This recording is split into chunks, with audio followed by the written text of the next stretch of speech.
Hi, ഇത് നാരകത്തിൻ്റെ തയ്യാണ്. നമ്മൾ കൃഷിഭവനിൽ നിന്ന് മേടിച്ചിട്ട് നട്ടിട്ടിപ്പോൾ 1.5 വർഷം കഴിഞ്ഞതേ ഉള്ളൂ. 3-4 വർഷം കൊണ്ട് കായ്ച്ചു തുടങ്ങുമെന്നാണ് അവർ പറഞ്ഞത്.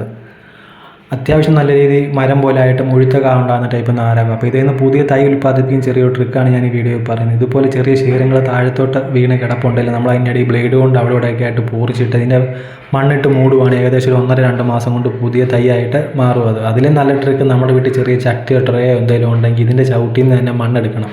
മണ്ണെടുത്തിട്ട് ഇതുപോലെ ബ്ലേഡ് കൊണ്ട് പൂറിച്ചിട്ട് ഇതുപോലെ ചെയ്ത് വെക്കുവാണെങ്കിൽ 1-2 മാസം കൊണ്ട് നമുക്ക് പുതിയ തൈ ഉൽപ്പാദിപ്പിക്കാൻ പറ്റും. അപ്പോൾ ചെയ്യേണ്ടത്, ഈ ചെടിയുടെ ചവിട്ടിൽ നമ്മൾ അത്യാവശ്യം വെള്ളവും വളവും ഇട്ട് കൊടുത്താൽ പെട്ടെന്ന് നമുക്ക് പുതിയ തൈ ഇതുപോലെ എത്ര വേണമെങ്കിലും നമുക്ക് ഉൽപ്പാദിപ്പിക്കാൻ പറ്റും.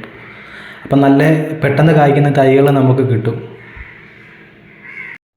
ഇതുപോലെ നമുക്ക് കായ്ക്കുന്ന ഏത് ടൈപ്പ് പഴച്ചെടികൾ വേണമെങ്കിലും നമുക്കിതുപോലെ ഉണ്ടാക്കിയെടുക്കാൻ പറ്റും. പേരയാണെങ്കിലും ഏത് ടൈപ്പ് ആണെങ്കിലും താഴത്തോട്ട് വീണ് കിടപ്പുണ്ട് ഇതുപോലെ ചെയ്ത് കൊടുക്കുവാണെങ്കിൽ നമുക്ക് പുതിയ തൈകൾ അത്യാവശ്യം നമുക്ക് ഉൽപ്പാദിപ്പിക്കാൻ പറ്റും.